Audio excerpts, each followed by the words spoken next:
Welcome everyone to Relationships and Astrology, and today we're talking about the full moon in Taurus on November 14th, and I'm Margaret Gray in Dublin. And I'm Armand Diaz in New York. So what are your thoughts about, or your initial thoughts about this full moon, Armand? Of course, the moon in Taurus opposed the sun in Scorpio.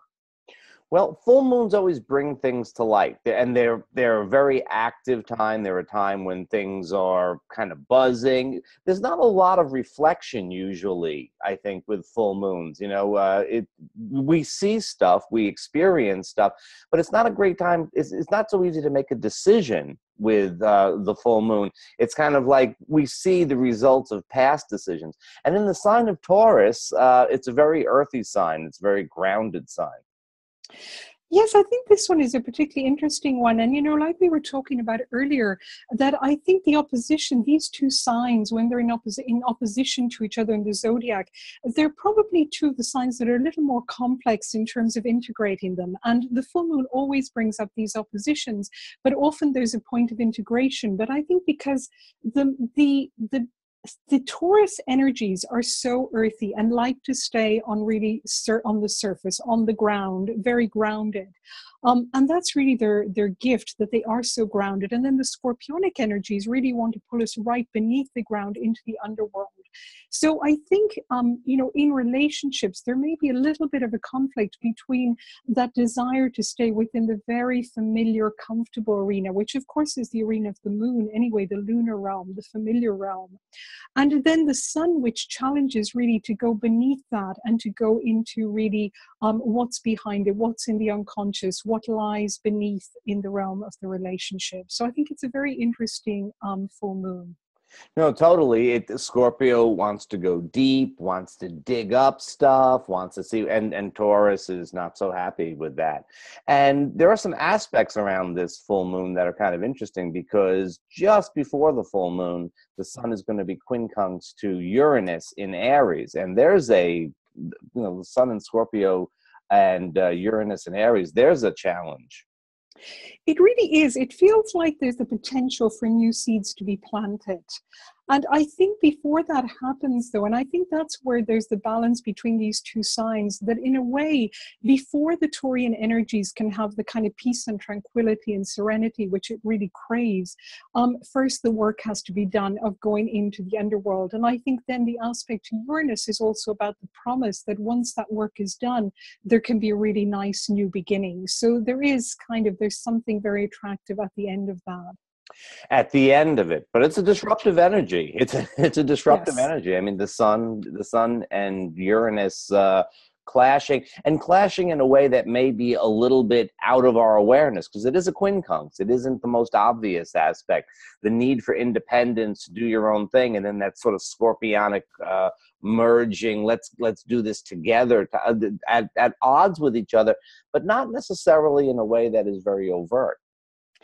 Yes, that's true. I think it really shakes things up, Uranus, of course. It's expect the unexpected. We don't know what's going to happen. It's a sudden turnaround. And I think the quincunx is an interesting one, because it's a little bit like, I remember, I think it was Lynn Bell years ago described as having like a stone in your shoe, where it just feels so uncomfortable, but you kind of keep moving your foot around rather than necessarily taking your shoe off. And so you're aware of it, but you don't quite know what to do with it. That's a great description of it. It is a little bit like that. And so this full moon, I mean, it is November 14th, and we follow it up, do we not, with a Mercury-Mars aspect?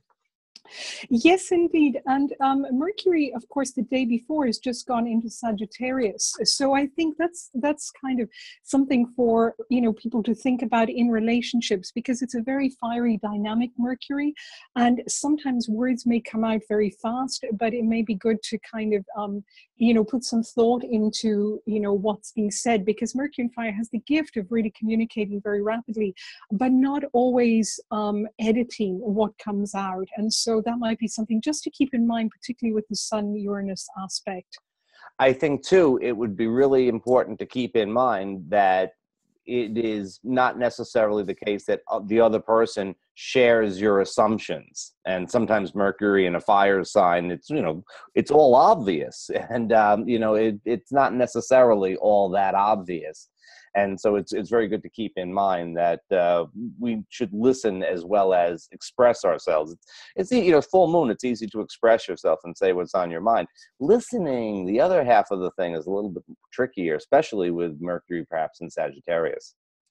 Well, there's always a lot of emotions around with the full moon. And one of the things I was thinking about with this full moon is not to forget that it's in an earth sign. And so rather than maybe using words so much, it might be a very good time to actually make physical contact in relationships, particularly obviously in intimate relationships, but to remember that physical contact can express a lot more sometimes than words can. And a full moon in Taurus can really benefit from that kind of nurturing and that kind of affection. Yeah, keeping things on the ground physically, certainly, as you said, in intimate relationships. But you know, also you could get some things done over a meal or something like that too, or go for a walk someplace. You know, out in nature. You can, you know, take some time to appreciate the senses, and sometimes that grounding energy, which is always, it's always nice to be a little grounded at the full moon anyway. So that's a great strategy.